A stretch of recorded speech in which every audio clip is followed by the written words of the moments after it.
Hi, this is Paul from Jones Physical Therapy. Today I'd like to show you a couple of really easy stretches that I use for my patients with low back pain. These stretches target the hip flexors, which go from the lumbar spine over the hips and down towards the knee. Now, why are the hip flexors so important in back pain?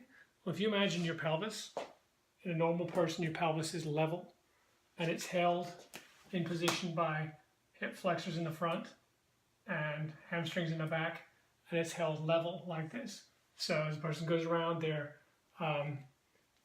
leg is extending and flexing, and all of this movement here is being absorbed by the hip joint. So now if you imagine somebody's hip flexors get tight in the front here, and that tilts the pelvis forward. So now this movement that should be being absorbed by the hip joint is now being transferred to the sacroiliac joint and the low back. So this can happen over many years. It can be very subtle. And to give you an idea of how important it is, if this pelvis is tilted forward maybe 5 or 10 millimeters, and you're getting a little bit of a pull when the leg's going backwards, that doesn't feel bad for a few repetitions. But if you imagine that a person who's sedentary can walk 2,000 steps a day, after 2,000 times being pulled on that very small amount, that can build up to a lot of pain. And then if you imagine you add that up over a week or month or even years, and in most cases people have this pain developing over years, so they don't realize where it's coming from.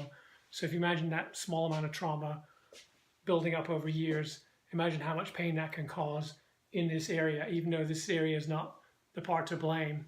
And so what tends to happen is people either they'll take aspirin or NSAIDs or something to get rid of the pain, or they may go ahead and have an x-ray, and the doctor will x-ray this part of the low back, and they'll see some degeneration in the spine, maybe some arthritis, early arthritis starting, and they'll conclude that because the pain is in this area and the degeneration's in this area, that is the cause of the pain. And the truth is that anybody over 30 has some degeneration in their spine. It's not uncommon.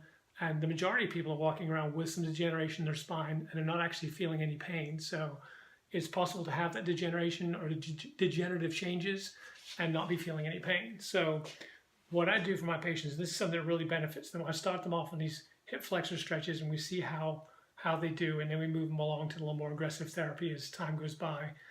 So in the next video, I'm going to show you these two stretches, a prone hip flexor stretch and a supine hip flexor stretch. So the first stretch I like to do is a supine hip flexor stretch.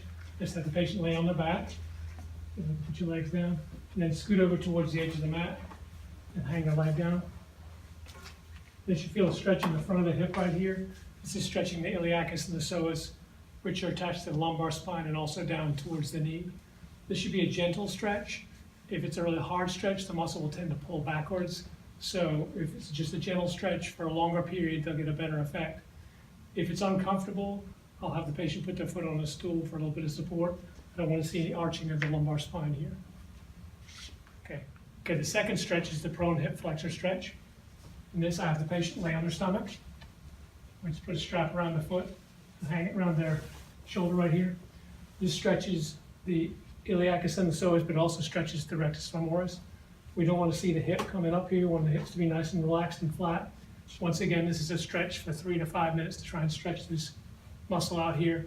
If this is not tight, if they're not feeling a stretch, we can put a pool noodle or a rolled up towel under here. Or if you really want to get a better stretch, you can put a